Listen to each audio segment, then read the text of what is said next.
Hey, what is going on, guys? This is Lord Flame, and today I'm bringing you back another good gameplay. This is on the map Resistance.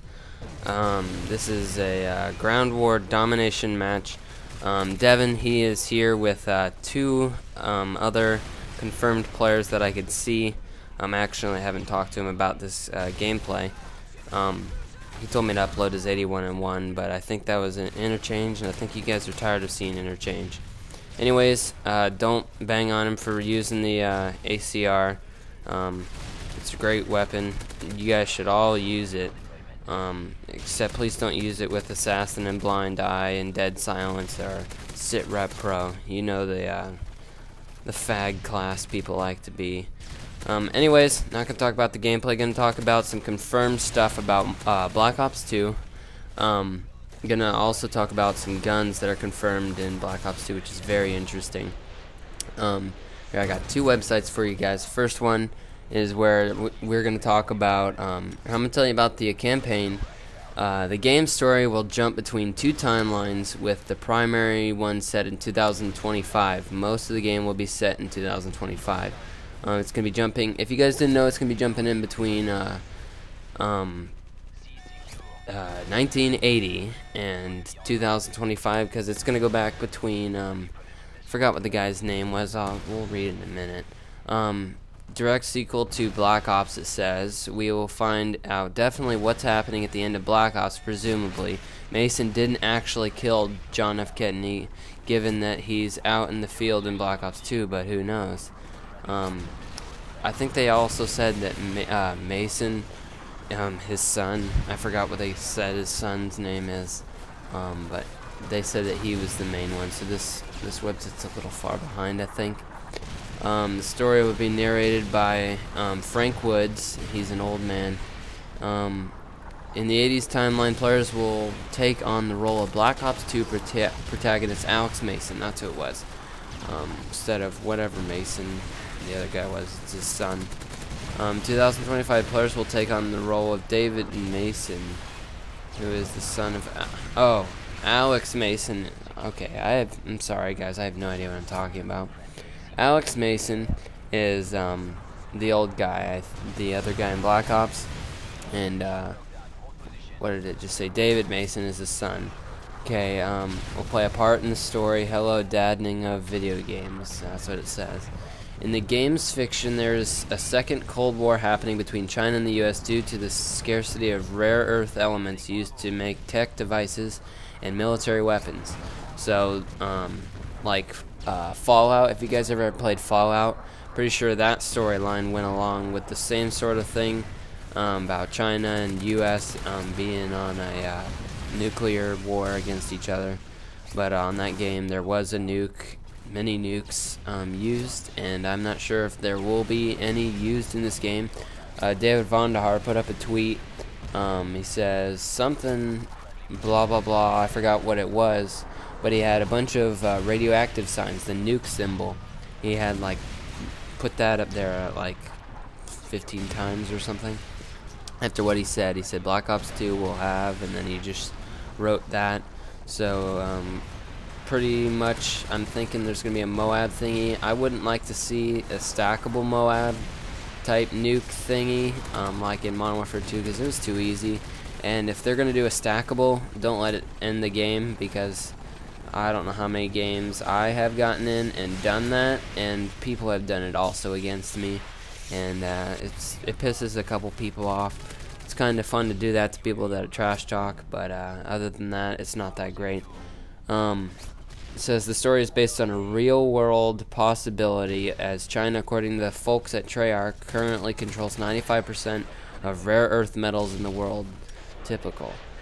Many of the real-world hooks are inspired by P.W. Singer's Wired for War, the Robotics Revolution and Conflict in the 21st Century. That's some book. The World Books. Why does it say hooks? Whoever typed this is a weirdo. A good deal of the 1980s action will take place during proxy wars in Central America and tropical. So it's going to be Mexican stuff, basically, is what it's saying. And that's where you get to see the horses, I'm guessing. The game director, David Anthony, hinted that we might find imaginary Viktor Reznov. He was essentially a figment of the player's imagination. Or was he? Studio director Mark Lamia chimed in playfully. Will we find out more about that? Asked Anthony with a smirk. David Mason's son call sign is Section, which is kind of a cool call sign. That's what it says. The villain will be a man named Raul Menendez. In 2025 is pitting the Chinese and the U.S. governments against each other by hacking into their drones and other robotic weapons. That's what you probably saw in the trailer, where all those things are attacking L.A.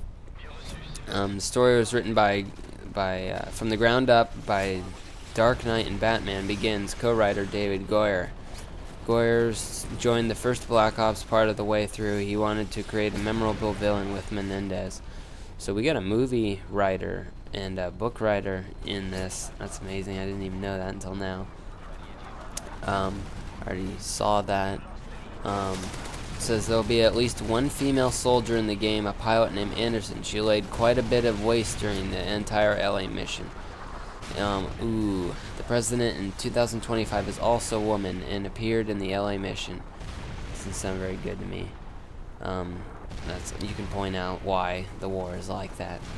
I'm gonna skip some other crap in here, and I'm gonna go straight to the multiplayer part. It says multiplayer director David Vonderhaar is relayed that the new approach they are taking is one full size does not fit all. Hold on, I just gotten a different page. It says one does not fit all. That means he said that there is no one way to play Call of Duty games, so they're pulling back features like creative class kill streaks and other features and re-examining them, challenging their assumptions of what cows are sacred. Multiplayer will take place entirely during 2025, none in the 1980s. Says they're taking the esports community very seriously. In part, that means that they're focusing on making the game more fun to watch as a spectator. Hopefully that means super cool, colorful uniforms. The online director, Dan Bunting, took us through a tech demo of the upgraded graphics. While lighting upgrades and tech aren't usually the most interesting topics, what they were showing looked great. As they put it, they're aiming for the PC quality graphics running at 60 FPS on the console feet per second, or frames per second, including, frames per second is for computer-based systems, not FPS. Feet per second as in shooting and stuff.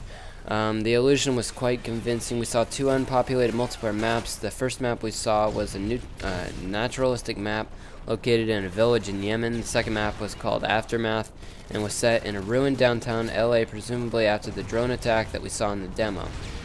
I'm going to talk about zombies right here, and then I'm going to go on to the guns.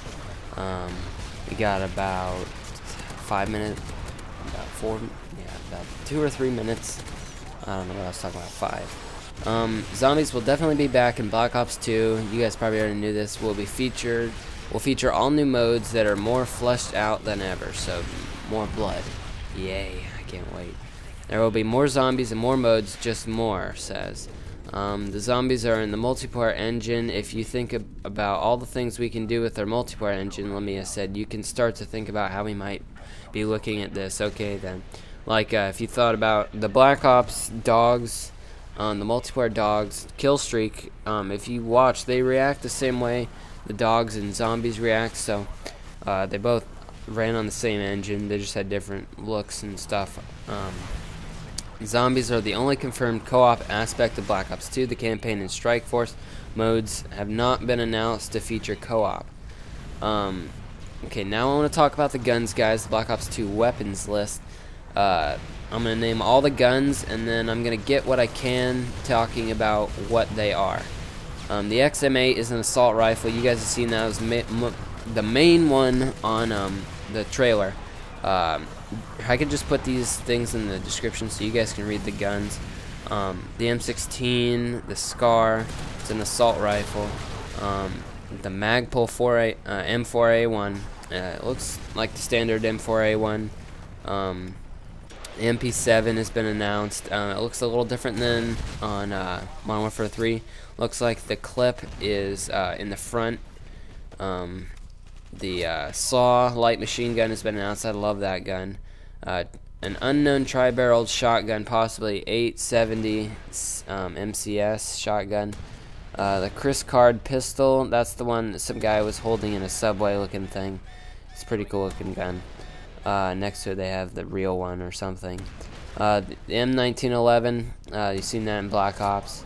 I'm guessing that's not going to be a multiplayer. It might be in the campaign. We're running out of time. I'm still going to keep going. The X-47 Pegasus, this is not a gun. This is vehicles. It's a little section under the weapons. So what I said about the weapons, those are the only ones that are confirmed so far. The X-47 Pegasus is an unmanned vehicle. You guys can read this for yourself. I'm not going to go into too much detail. The Avenger UCAV. There's also a real picture of the Pegasus and the UCAV next to it. The F-35 Lightning, you guys saw that. It looks like it had 2 engines in the trailer, but the real one only has 1 engine, so it might be something after a F-22 Raptor. The quad rotor from FPS Rush's video. I think if those are probably going to be multiplayer. I think the way the trailer had it, it's going to look pretty annoying to me. That's just my opinion. The Claws, that tank, and the Osprey, it doesn't have any blades. It's got jet engines that basically do the same thing. They rotate. That's basically it, guys. The video's coming to an end. Final score is 95 and 4, 11 assists. I said that before, but other than that, guys, leave comments, leave a like, tell me what you guys think, and have a great day.